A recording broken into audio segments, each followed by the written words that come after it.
ሩታዬ እንግዲህ በዚህ ሰዓት ዘና ፈታ እያለች ነው ማለት ነው። ከአዲሱ ፍቅረኛ ጋር እንደፈለገች ደስ እያለች ነው ማለት ነው። እንግዲህ ያው ምቀኛ አተሳጣኝ አይደለም የሚባለው በህይወታችን ውስጥ ምቀኛም ሸረኛም አይጠፋም እና ሩታ እንግዲህ በዚህ ሰዓት መስማዋ ጥጥ ነው ማለት ነው። ብትፈልጡም ብትቆርጡም እሷ አትሰማችሁም። ዝም ብላችሁ መከራችሁን አትብሉ። እንግዲህ አብርሽ ማለት ይመስለኛል ኤርሜላ አልፈልግም ሳትለው አትቀርም ማለት ነው። በዚህ ሰዓት እንግዲህ አብርሽ የነበረ ሁሉን ነገር ትቶ እንግዲህ ዛሬ ሩታን እየተለማመጣት እየለመናት ይገኛል ማለት ነው። ያ እንግዲህ አንዳንድ ጊዜ እንደዚህ ነው ማለት ነው።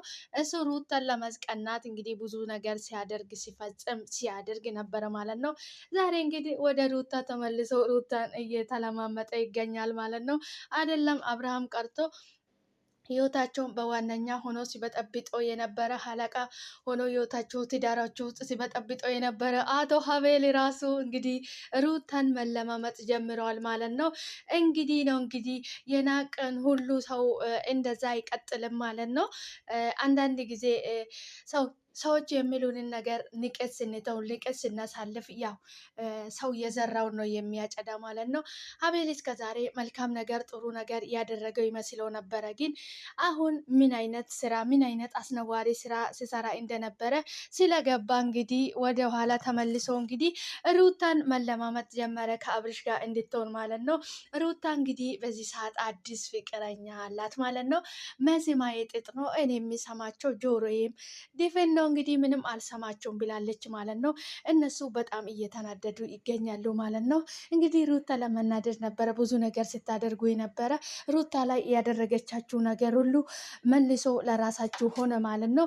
እንዲህ ነው አንዳንድ ጊዜ ሳናስብ ሳናስተውል ሰዎቹን ለመጉዳት ሰዎች ላይ ችግር ለማድረስ የሰዎችን ህይወት ለመበጥበጥ ብዙ ነገር ስናደርግ እንግዲህ መልሶ ያ ነገር ለራሳችን ህይወት ውስጥ ዋጋ ያስከፍለናል ማለት ነው። እንግዲህ አብርሃም እስከ ዛሬ ከሄርሜላ ጋር ነበረ እንደፈለገ እንዳሻ ሲሆን የነበረ አሁን ወደ ኋላ ተመልሶ እንግዲህ ከኔ ጋር መሆን አለብሽ ብሎ መለማመጥ ጀመረ ማለት ነው። ዞሮ ዞሮ መስጋ ጭራሮ ትላለች አያቴ ማለት ነው ስትተርት እንግዲህ አብርሃም ዞሮ ዞሮ የሩታ እግር ስር መውደቁ አልቀረም ማለት ነው። እንግዲህ ብዙ ጊዜ ለምናሃለች፣ ብዙ ጊዜ ተማጽናሃለች፣ ብዙ ጊዜም ጠብቃለች፣ ብዙ ዋጋ ከፍላለች፣ ብዙ ነገር አድርጋለች ሩታ ማለት ነው። በጣም አንደኛ ነገር ሩታ በጣም የምትደነቅ ሴት ናት። በጣም ትዕግስተኛ ሴት ናት። ከዛሬ ነገ ይሻሻላል ብላ ብዙ ነገር አድርጋለች። ብዙ ዋጋ ከፍላለች። ነገር አንተ ሊገባም ሊታስብለትም ልትረዳትም አልቻልክም። ያው አሁን ተመልሴ መለማመጡ አልቀረም ማለት ነው። እንግዲህ ከኋላ ሌላ መንገድ እንድትሄድ ስገፋፉ የነበሩ ሰዎችም ዛሬ እንግዲህ ከአንተ ጋራ ሩታን መለማመጥ ጀመሩ ማለት ነው። እንዲህ ነው የሰው ልጅ መጨረሻ ማለት ነው። አንዳንድ ጊዜ ሰዎችን እንጎዳለን፣ ሰዎችን እንደዚህ እናደርጋለን፣ ሰዎችን እንደዚህ እናደርግበት ብለን የምናስበው ክፉ ነገር መልሶ ራሳችን ነው ዋጋ የሚያስከፍለን ማለት ነው። እንግዲህ አብርሃም በዚህ ሰዓት በጣም ትልቅ ፈተና እያሳለፈ ነው ማለት ነው። ምክንያቱም ሩታ ይሄንን ነበረ ስታሳልፍ የነበረው ማለት ነው። አሁን ቦታ ተቀያይሯል። ሩታ የአብርሃም ቦታ፣ አብርሃም ደግሞ የሩታ ቦታ ሆናለች ማለት ነው። እንግዲህ ሩታ ያኔ እርጉዝ ሆና እንግዲህ 9 ወር ሙሉ ልጅ በሆዷ ይዛ ስትናደር ስትቃጠል ያሳለፈችው ያን ሁሉ ነገር አብርሃም አሁን በየአንዳንዶቹ እንግዲህ ጽዋ ይገኛል ማለት ነው። እንግዲህ ሰላም ውድና የተከበራችሁ የኔ ውድ ቤተሰቦች እንዴት ናችሁ? ያለው ፈጣሪ የተመሰገነ ይሁን። እናንተም በያላችሁበት ቦታ ሰላማችሁ ይብዛልኝ። እኔ ጋር የበዛ ሰላም ለእናንተም ትርፍርፍ ይበልልኝ እያልኩ ዛሬ እንግዲህ በአዲስ ቪዲዮ መጥቻለሁ ማለት ነው። የኔ ውድ ቤተሰቦች እንዴት ናችሁልኝ? ፈጣሪ ይመስገን፣ ክብሩ ይስፋ ለመድኃኔዓለም። ፈጣሪ በያላችሁበት ቦታ ከክፉ ነገር ሁሉ ይጠብቃችሁ፣ ሰላማችሁ ይበልልኝ። እንደ ምድር አሸዋ ሰላም፣ ፍቅር፣ አንድነት ለሀገራችን። ሰላማችሁ ይብዛልኝ። ዛሬ እንግዲህ በአዲስ ቪዲዮ መጥቻለሁ ማለት ነው የኔ ውድ ቤተሰቦች። እንኳን ወደ ቤቴ በሰላም መጣችሁ። ቪዲዮ ስታዩ ላይክ አድርጉልኝ፣ ሼር ላይ ሰብስክራይብ በማድረግ ወደ ቤቴ ይቀላቀሉ፣ ቤተሰብ ይሁኑ እላችኋለሁ። ወደ ቤቴ ጋብዛችኋለሁ ማለት ነው። ቪዲዮ ስታዩ ላይክ አድርጉልኝ። ከወደ ቤቴ በሰላም መጣችሁ። በድጋሜ ሰላማችሁ ይብዛልኝ። ዛሬ እንግዲህ በአዲስ ቪዲዮ መጥቻለሁ ማለት ነው። በአዲስ ቪዲዮ ስመጣ እንግዲህ ሩታ እንዴት እንደ አማረበት አይገልጽም፣ አማረበት አይገልጽም ማለት ነው። አብርሃም እንግዲህ እጁን በአፍ አስጫነችው ማለት ነው ሩታ ማለት ነው። ያው ሩታ ስትቀምስ የነበረው ስቃይ እንግዲህ ጽዋውን አብርሃም እየተጎነጨ ይገኛል ማለት ነው። ሰው ልጅ እንግዲህ ሁሉም ነገር ያልፋል፣ የማያልፍ ነገር የለም እና ሩታን ለማበሳጨት ሩታን ለማስቀናት ብዙ ነገር ብዙ መስዋዕት ብዙ ነገር አድርጓል። ብዙ ርቀት ሄደዋል። ከሴቶች ጋር ሲሆን ቀንታ እኔ ጋር መታት መለሳለች በማለት ብዙ ነገር ሲያደርግ ነበረ ማለት ነው። ሩታ እንግዲህ ያን ነገርም አላደረገችም። ያ ሁሉ አለፈ። ዛሬም እንግዲህ ተመልሶ የሩታ እግር ስር ወድቆ ሩታን እየተለማመጠ ይገኛል ማለት ነው። ያ አለቅላቂ አቤል የሚባለው ሰውዬው ደግሞ እንግዲህ እያለቀለቀ ይገኛል ማለት ነው። እንዲለያዩ እንዲራራቁ ሲያደርግ የነበረ ሰውየው እንግዲህ አሁንም ደግሞ እያለቀለቀ ይገኛል ማለት ነው። ዞር ብሎ እንግዲህ ከአብርሃም ጋር ሩታን መለማመጥ ሩታን መለመን ጀምሯል ማለት ነው። ምነው እስከ ዛሬ ድረስ ሩታ ስንት ዋጋ ስንት ነገር ስታደርግ የነበረ ዛሬ ምን ተፈጥሮ ነው ተመልሳችሁ ሩታን የምትለማመጡት? እንግዲህ እንደዚህ ነው። ሁሉም ነገር እንደነበረ አይቀርም፣ ይቀያየራል። የላኛው ወደ ታች ይሆናል፣ የታችኛው ወደ ላይ ይሆናል የሚባል አባባል ተረት ሳይሆን ይሄ ትክክለኛ ነገር ነው ማለት ነው። አንተ እንግዲህ ሩተን ለመስቀናት ሩተን ለማስለቀስ ሩተን ዋጋ ለማስከፈል ብዙ ርቀት ሄደ ነበረ፣ ብዙ ነገር አድርጌ ነበረ ማለት ነው። መልሰ እንግዲህ ሩታ እግር ስር ወድቀ ሩተን መረማመጥ አልቀረም ማለት ነው። እንግዲህ ህይወት እንደዚህ ናት። በጠበቅንበት መንገድ ሳይሆን በሌላ መንገድ ነው ይህንን ዋጋ የምታስከፍለን ማለት ነው። አንተ ብዙ ነገር ስታደርግ ነበረ። ሩታ በቅናት ተነሳስታ ወደ አንተ እንድትመለስ ነበረ ማለት ነው። እንግዲህ አሁን ፍርማ የላቸው ምን የላችሁም።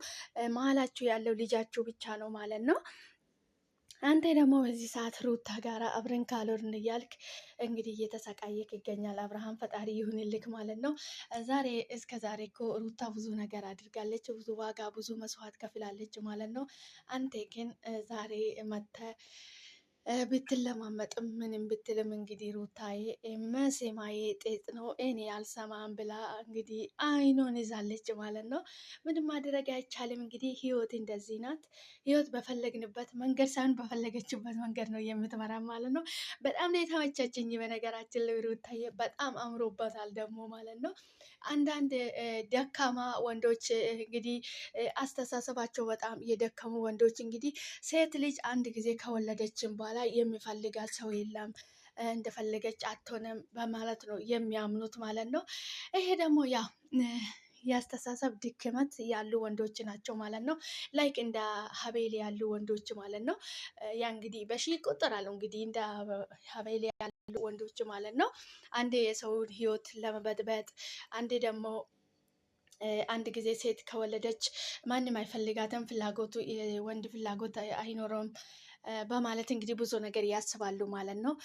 ቢገባችሁ ታስቡ ጭንቅላት ቢኖራችሁ ማለት ነው። እንደውም የወለደች ሴት ጀይና ናት። በጣም የምትፈለገው እሷ ናት ማለት ነው። ቢገባችሁ ማለት ነው። እናንተ ግን እንደዚህ አይነት አስተሳሰብ ድክመት ነው የምትጠቀሙት ማለት ነው። ነገር ግን እንደዛ አይደለም። ያው የአስተሳሰብ ጥረት ስላለባቸው ምንም ማድረግ አይቻልም ማለት ነው። ወደ ፈለጋቸው መውሰድ ትችላላቸው ማለት ነው። ነገር ግን የወለደች ሴት ጀይና ናት። ልጇን ለመሳደግ ደፋ ቀና የምትለው በጣም ጀይና ሴት ነው ማለት ነው። እናንተ ግን ልጅ ያላት ሴት ማንም አይፈልግም፣ ወልዳለች አንዴ ብላችሁ ነው የምታስቡት። እንግዲህ ስላለባችሁ አይፈረድባችሁ ማለት ነው። እንግዲህ አቤልም አሁን ብዙ ዋጋ እየከፈለ ነው እንግዲህ ሩተን እየተለማመጠ ማለት ነው። እንግዲህ እንቺ ፍንክች እያለች ነው ማለት ነው ሩታ። እንግዲህ አዲሱ ፍቅረኛዬን አልደረስኩባችሁም፣ ከአንተ ጋር ያለንን አውርተን ጨርሰናል። እኔ እናንተ ምን የሚያገናኘን ነገር የለም። ምን አለበት ህይወትን ብትኖር እኔ ማሪፍ ህይወትን ብኖር ምን አለበት፣ አርፋችሁ ትቀመጡ በማለት እንግዲህ መልስ ሰጥታለች ማለት ነው። እንግዲህ ሀቤል ሁለቱንም ጠርቶ እንግዲህ ከአዲሱ ፍቅረኛሽ ወይ ደግሞ ከልጅሽ አባት ብሎ እያስመረጣት ነበረ ማለት ነው። አብርሃም እንግዲህ በዚህ ሰዓት አቤል እንደዚህ ስለው በጣም ነው የተናደደ። እንዴት ነው ትናንትና ላወቀች ወንድ ጋር እኔን የምታወዳድረው አንተ ምን አስቤ ነው በማለት እንግዲህ አቤል ላይ ራሱ ዛቻ አቅርቦታል ማለት ነው። እንግዲህ እርስ በርሳችሁ ገና ትፋጃላችሁ ማለት ነው። እውነት ተደብቃ አትቀርም ማለት ነው። እውነት ትወጣለች፣ እውነት ትቀጥናለች እንጂ አትበጠስም ማለት ነው። እናንተ ብዙ ዋጋ ብትከፍልም ብዙ ነገር ብታደርጉም እንግዲህ ይኸው እንግዲህ ስትሄዱበት የነበረ መንገድ የትም አላደረሳቸው፣ ወደኋላ ነው የተመለሳችሁት ማለት ነው። ሰዎች ይሄዱ